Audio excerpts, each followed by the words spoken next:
Les Jeux de la francophonie donc, sont cet événementiel particulier qui est organisé tous les 4 ans, aussi bien dans les pays du Sud, en alternance entre les pays du Sud et du Nord, autour donc, des activités sportives et des activités artistiques qui rassemblent 4000 jeunes de 5 continents.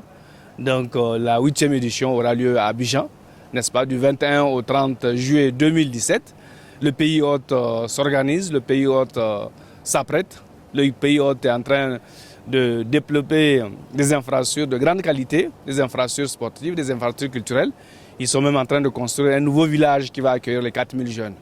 Donc nous aurons une médiatisation très forte, n'est-ce pas? Nous invitons l'ensemble des médias francophones, publics comme privés, n'est-ce pas? Puisque nous donnons les jeux, les images de jeux gratuitement. Donc nous voulons en tout cas mobiliser plus de 500 millions de téléspectateurs pour cette édition de 2017.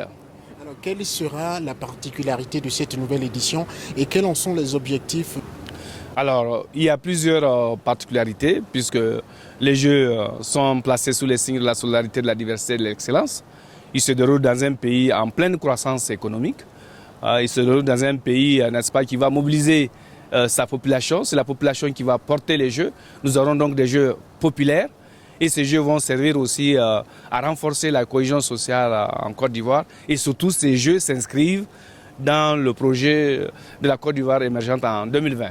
Donc les Jeux s'adaptent à chaque fois, à chaque édition, au pays hôte. Et nous aurons donc des Jeux écologiques et modernes, vraiment de grande facture, de grande qualité. Ils sont ouverts sur une tranche d'âge de 18-35 ans. Donc au fond, nous touchons les jeunes, n'est-ce pas? Les jeunes, la jeune élite francophone qui va ensuite aller dans des compétitions beaucoup plus importantes, notamment aux Jeux Olympiques, aux Championnats du monde, donc, sur aussi bien le volet artistique que le volet culturel. Effectivement, les Jeux sont ce point de passage important pour l'élite sportive et artistique francophone. Quand vous parlez d'artistique, c'est quoi? Des musiciens, des plasticiens? Oui, nous avons des chanteurs, des musiciens, des peintres, des photographes. Comment dirais-je, des conteurs, n'est-ce pas, des écrivains, puisqu'il y a la littérature, la nouvelle. Donc, on a une excellente offre, n'est-ce pas, qui intéresse les jeunes. Nous avons même 2 activités que nous avons intitulées des activités de développement.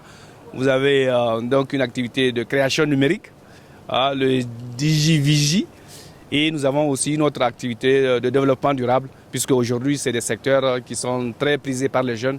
Donc, les Jeux offrent, n'est-ce pas, cette panoplie de disciplines culturelles, de disciplines sportives, n'est-ce pas, qui permettent à l'ensemble des 83 pays de participer aux Jeux.